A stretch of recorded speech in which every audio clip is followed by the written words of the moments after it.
June 5, 2005. The call came in at exactly 11:02 a.m.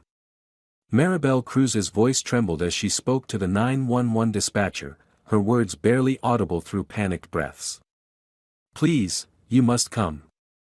Ms. Caldwell, she's not moving. There's blood, so much blood." The grand estate at 47, Harborview Drive stood like a sentinel overlooking the choppy waters of Port Cedric, Massachusetts. Morning fog still clung to the manicured grounds as first responders rushed up the curved driveway, red and blue lights cutting through the haze. Detective Thomas Reeves arrived 15 minutes later, his weathered sedan parking behind the ambulance. At 53, Reeves had seen his share of tragedy in this wealthy coastal town, but something about dispatch's brief summary had left him uneasy. The housekeeper met him at the door, her uniform spotless except for a smudge of red on her sleeve. "Second floor, the mirror room," she said, refusing to meet his eyes. "I already showed the others." Reeves followed the trail of emergency personnel up the grand staircase. The house was quiet except for hushed radio chatter and the distant sound of waves against the cliffs below. The corridor was lined with paintings, originals, not reproductions, their subjects' eyes seeming to follow him as he walked. The mirror room was aptly named. Floor-to-ceiling glass panels created an octagonal chamber bathed in natural light. Designed as a dressing area adjacent to the master bedroom, it offered panoramic views of the coastline. But the mirrors now reflected something else, chaos frozen in a moment of violence. Sienna Caldwell lay on her side near an antique vanity, her silk robe spread around her like spilled wine. A single bullet wound marked her chest, the fabric around it darkened and stiff. Her eyes remained open, fixed on the closest mirror as if searching for something within its depths. Reeves took in the scene methodically. A crystal perfume bottle lay in pieces near her outstretched hand. A wine glass had tipped over on the vanity, leaving a crimson trail down its ornate leg. And there, just beyond her fingertips, a revolver, a family heirloom according to the staff. One chamber spent. "Paramedics confirmed death at 11:17, said Officer Daniels, a young patrolman who looked slightly green around the gills. "No signs of forced entry." Staff heard the shot but thought it was something falling. The housekeeper came up about 10 minutes later for the morning cleaning. Reeves knelt beside the body, careful not to disturb anything. Time of death. Me estimates between 10:30 and 11 a.m. Something caught Reeves' eye, a slight bruising pattern on Sienna's wrist, partially hidden by a gold bracelet. And one fingernail, her index finger, was broken, with what looked like a fiber caught underneath. "Has anyone contacted next of kin?" Reeves asked, standing slowly. "Her fiancé is on his way back from Boston. Brother lives about 20 minutes away, we've sent a car." Reeves nodded, moving carefully around the perimeter of the room. Everything about the scene spoke of wealth, from the hand-painted details on the vanity to the Tiffany lamp that cast prism patterns across the walls. Sienna Caldwell had been Port Cedric royalty, the last of the Caldwells still actively running the family's antiques empire. "Detective," called the me from the doorway. "Preliminary assessment indicates a self-inflicted wound. Angle and powder burns consistent with suicide. We'll know more after autopsy, of course." Reeves merely nodded, his attention caught by something else, a laptop, closed, on a small writing desk in the corner. A leather-bound journal lay beside it. Outside the room, he could hear the commotion growing as more police arrived and staff gathered in hushed clusters. He glanced at his watch, 11:45 a.m. By noon, the news would spread through Port Cedric like wildfire. By evening, the official story would settle into place, the tragic suicide of Sienna Caldwell, art curator and heiress. But as Reeves studied the woman's reflection captured in a dozen mirrored panels, doubt crept in like the fog outside. Nothing about this felt right. 2 days later, Reeves sat in his cramped office at the Port Cedric Police Department, surrounded by folders. The preliminary report from the ME confirmed what everyone already believed: suicide. The bullet had entered at close range, traveling through the heart. Death would have been nearly instantaneous. Captain Hargrove leaned against the doorframe. You still digging into the Caldwell case? Thought we closed that one yesterday. Reeves didn't look up from the photos spread across his desk. Something's not adding up, Cap. She had no history of depression, no suicidal ideation according to friends and family. She just announced her engagement last week. Rich people get sad too, Tom. Maybe the engagement was the problem. Reeves finally looked up. Her assistant mentioned something. Said Sienna told her 2 weeks ago, if anything happens to me, look at the people who smile too wide. What does that sound like to you? Hargrove sighed. Sounds like paranoia. Or drama. Or someone who felt threatened. Reeves held up a photo of Sienna's hand. Me found defensive tissue under her broken fingernail. And the angle of the shot. If she were holding the gun herself, it would have been straight on or angled upward. This came in at a 15-degree downward angle. Not conclusive. Her brother says she was updating her will this week. Appointment scheduled for Thursday. Hargrove pushed off from the doorframe. Look, I know you have a feeling about this one. But the family, particularly that fiancé of hers, wants this wrapped up clean. No scandal, no investigation dragging on for months. Unless you've got something solid, we're calling it. After the captain left, Reeves pulled out his notepad and reviewed his interviews. Daniel Royce, the fiancé, had been polished and appropriately devastated. 9 years younger than Sienna, with the kind of good looks that opened doors, he'd made his name turning failing galleries into profitable ventures. Their relationship had been a whirlwind, 6 months from meeting to engagement. Then there was Paul Caldwell, Sienna's younger brother. Where Daniel had been composed, Paul had been openly hostile. She wouldn't do this, he'd insisted, pacing Reeves' office. And the timing? She was finally going to cut him loose. That's what the new will was about. Cut who loose? Daniel. The parasite. He figured out she was onto him. But when pressed for details, Paul had nothing concrete. Just suspicions and a deep dislike for the man who had, in his words, wormed his way into my sister's life and checkbook. Reeves flipped to his interview with Sienna's assistant, a nervous young woman named Eliza Winters. She'd been acting strange for about a month, Eliza had said. Jumping at noises. Checking the locks twice. I asked if someone was stalking her, and she laughed it off, but then got serious and said that bit about people smiling too wide. Did she mention anyone specific? No, but she and Daniel had been arguing. Behind closed doors, you know. And one night, I was working late, and I overheard him say something like, everything I've built depends on this. Not exactly damning, Reeves thought.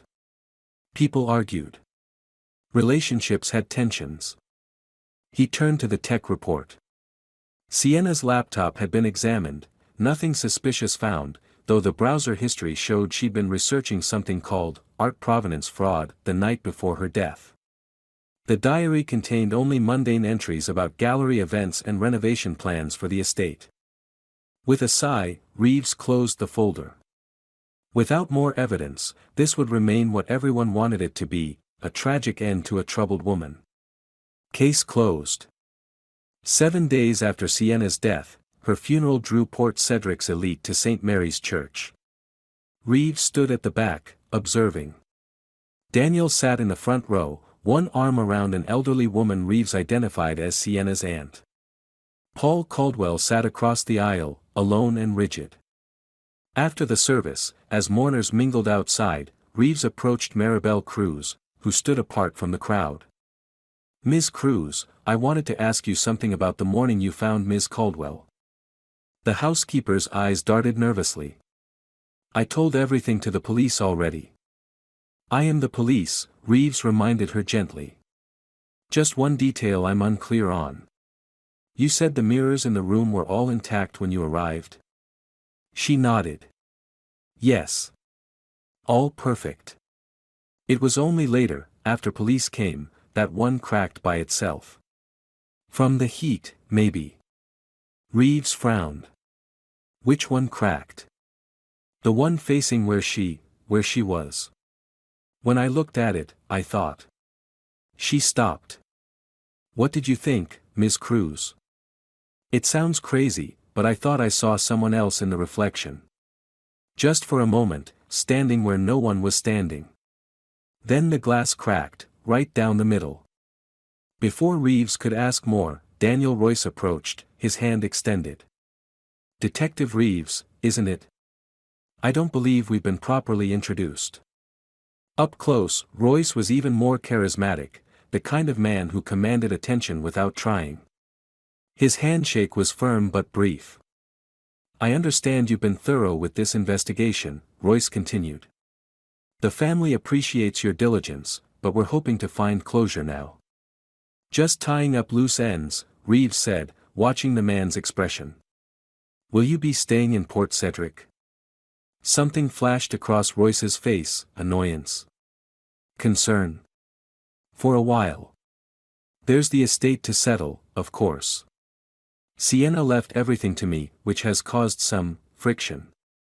But I intend to honor her wishes, especially regarding her art collection. She had quite an eye. I'm sure she did. Reeves glanced toward Paul Caldwell, who was watching them intently. Her brother seems to think she was planning to change her will. Royce's smile tightened almost imperceptibly. Paul has always been suspicious of me. He never accepted our relationship. But Sienna and I were planning a future together, why would she change her will a week after our engagement? It was a reasonable point. Without evidence of the appointment or draft documents, Paul's claim remained unsubstantiated. Well, I won't keep you from the other mourners, Reeves said. My condolences on your loss. As he walked away, Reeves felt Royce's eyes following him. At the edge of the churchyard, he paused to light a cigarette, watching as Royce worked the crowd with practiced ease. Maybe Paul was right about one thing, Royce did smile too wide. 1 month after the funeral, Reeves received a call from Paul Caldwell. He's selling it all, Paul said without preamble. The artwork, the antiques, everything she spent her life collecting. And he's shutting down her foundation. The Caldwell Arts Initiative had been Sienna's passion project, providing grants to promising artists from underprivileged backgrounds. According to Paul, she had been planning a major expansion. That's his right as the inheritor, Reeves said carefully. Unless there's evidence the will isn't valid. He was in her studio the night before she died, Paul interrupted. My source at the house says he took something, papers or files. And now he's rushing to liquidate everything before anyone can stop him. Reeves hesitated. The case was officially closed. Pursuing it further without new evidence would only create problems with Hargrove. I can't reopen an investigation based on hearsay, Mr. Caldwell. If you have concrete evidence. I'm hiring private investigators, Paul said. Since the police won't do their job. But I thought you should know, Daniel booked a one-way ticket to Florida next week. Once he's gone with my sister's money, good luck getting justice. After hanging up, Reeves sat at his desk, troubled. He pulled out the Caldwell file again, reviewing the photos from the scene. The broken perfume bottle. The spilled wine. The positioned revolver. It all looked staged, like someone's idea of what a suicide scene should look like. On impulse, he called the lab. That fiber found under Sienna Caldwell's fingernail, was it ever identified? Hold on. He heard typing. Says here it was consistent with a high-end suit material. Wool blend with silk, custom dyed. Nothing you'd find off the rack. Daniel Royce had been wearing a tailored navy suit when Reeves interviewed him. Circumstantial, but interesting. Reeves closed the file again. Without more, there was nothing he could do. By 2006, the Caldwell case had gone cold. Daniel Royce had indeed moved to Florida, where he opened a new gallery showcasing what he called selections from the Caldwell private collection. The estate itself had been sold to a tech entrepreneur who immediately began renovations. Reeves had moved on to other cases, though the details of the mirror room still haunted him occasionally. He kept a small notebook with observations and questions, adding to it whenever a stray thought crossed his mind. It wasn't until 2009 that the case resurfaced. A plain envelope arrived at the department addressed simply to Investigating Officer, Caldwell Case. Inside was a single sheet of paper and what appeared to be a printout of an email. The note read, "She didn't pull the trigger." He left with her laptop and burned her diary. The email was addressed to Martin Reynolds, ESQ, dated June 3, 2005, 2 days before Sienna's death. "Martin, I need to make changes to my will immediately. Please remove Daniel Royce as beneficiary and reinstate my brother Paul as primary heir to the estate and business holdings. I've discovered troubling information about Daniel's past ventures and believe he may have misrepresented himself to gain access to my collection. Will explain in person on Thursday. Sienna." The email had never been sent, saved as a draft, according to the header information. A note scrawled at the bottom of the printout claimed it had been recovered from a drive salvaged before it was wiped clean. Reeves immediately took the materials to Captain Hargrove, who studied them with a frown.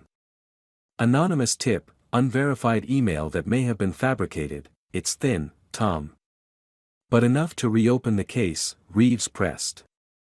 We can subpoena Royce's financial records, check if he really was in debt before meeting Sienna. We can track down the lawyer, see if Sienna had contacted him about changing the will. Hargrove sighed. Fine. But keep it quiet until we have something solid. Last thing we need is Royce's attorneys crying harassment. The investigation resumed in earnest. Reeves discovered that Daniel Royce had indeed been facing financial collapse before meeting Sienna. His previous gallery venture in Chicago had ended with investors suing for fraud. He had managed to settle out of court, the record sealed. More damning was the statement from Martin Reynolds, who confirmed that Sienna had called him about changing her will. She seemed nervous, he told Reeves. Said she'd found something disturbing but wanted to gather more evidence before discussing details. But the most compelling evidence came from Eliza Winters, who had left Port Cedric after Sienna's death. There's something I didn't mention before, she admitted when Reeves tracked her down in Seattle. The morning Sienna died, I saw Daniel leaving the house around 10:45. He told me Sienna wanted to be alone, that they'd had a fight about the wedding date. But when I checked her calendar later, I realized something was missing. She'd had an appointment with an art authenticator that afternoon. Someone from New York who specialized in identifying forgeries. Did you tell anyone this? I tried to tell one of the officers, but he said it wasn't relevant. And then Daniel let me go a week later, said they were downsizing the staff. Armed with this new information, Reeves obtained a warrant for Daniel Royce's arrest. But when authorities arrived at his Florida address, they discovered he had already fled. Banking records showed large transfers to accounts in Belize, where he had apparently relocated. The district attorney filed charges in absentia, first-degree murder, fraud, and obstruction of justice. International warrants were issued. Paul Caldwell hired a team of private investigators, but the trail went cold in Central America. Legal battles over the estate dragged on.